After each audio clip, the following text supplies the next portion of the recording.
Here's the solution to free response question 3 from the 2015 AP Physics C E&M test. I'm going to put a link to the question itself and to the scoring guide in the description below. Here's the 2015 AP Physics C E&M test solution for problem number 3. So we're starting off with this situation. We've got a magnetic field B, which I'll label here. These arrows are representing the magnetic field, and then there's a loop that is here, and you've got two views, one from the side and one kind of from the top as well. Let me get rid of some work from a previous thing. Giving away some answers here. Okay, so the first question asks us to find an expression for the magnetic flux. And so flux, phi B, is B dot A, right? That's a dot product. So don't forget there's a BA cosine theta. And we have all this stuff here. They give us an expression for B. B, they give us the function A1 minus BT. So that's what B is. A, that's the area, so that's pi r squared, so pi times 0.1 squared, and then cosine of 60.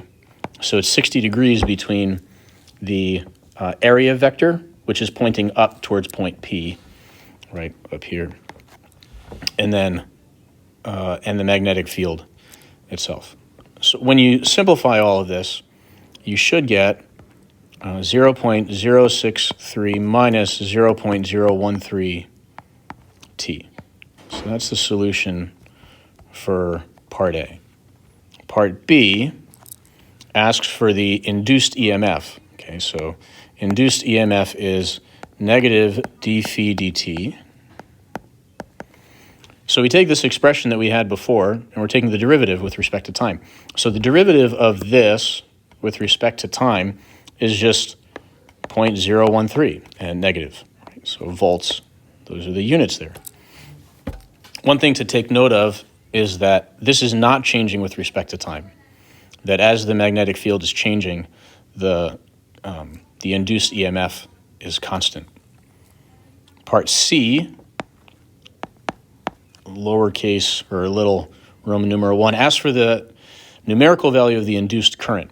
All right, well, V equals IR, or I equals V over R, or EMF over R. We know R, they tell us it's 50 ohms.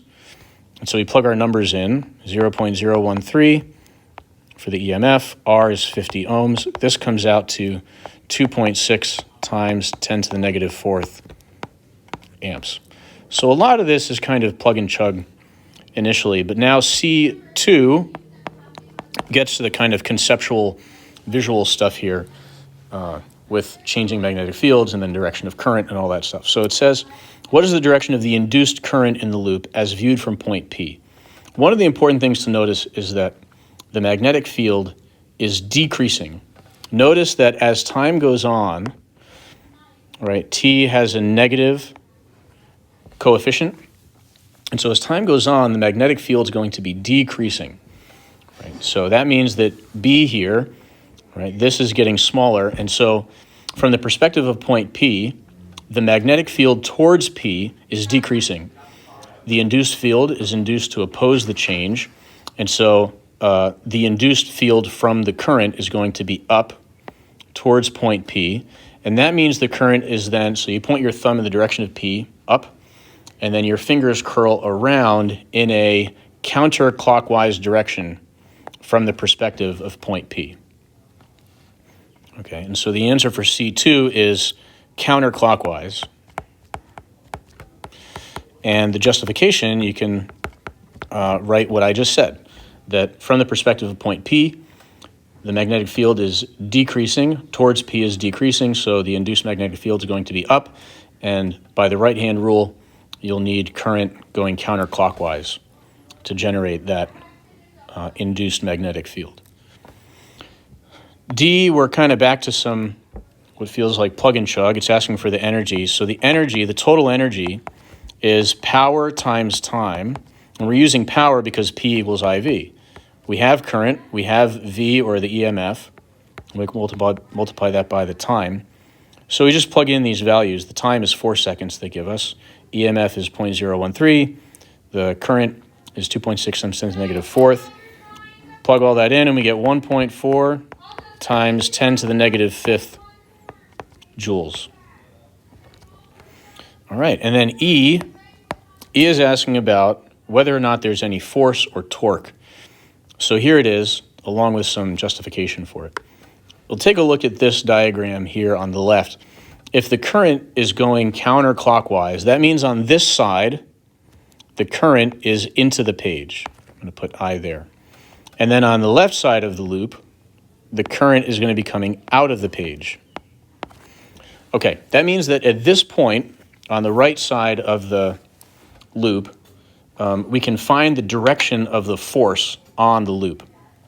And so we point our fingers in the direction of I, so into the page, and then we turn our curl up and to the right in the direction of B, and then what we get is that the force is here perpendicular to the magnetic field. So this is the force due to the magnetic field on the current carrying wire. On the other side, it's the opposite. So I is coming out of the page, and then we curl our fingers in the direction of B up and to the right. And then the force, the direction of our thumb, is this way, again, perpendicular to the magnetic field, like that. So notice that the net force, the net translational force is 0. So the net magnetic force is 0. But there is torque. There is a torque on the loop.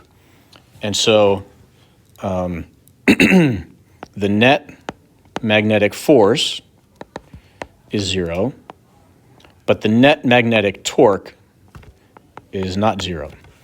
And you can go through the justification that I just gave you. So thanks for watching. I hope you understand. Post any questions in the comments below, and don't forget to like and subscribe.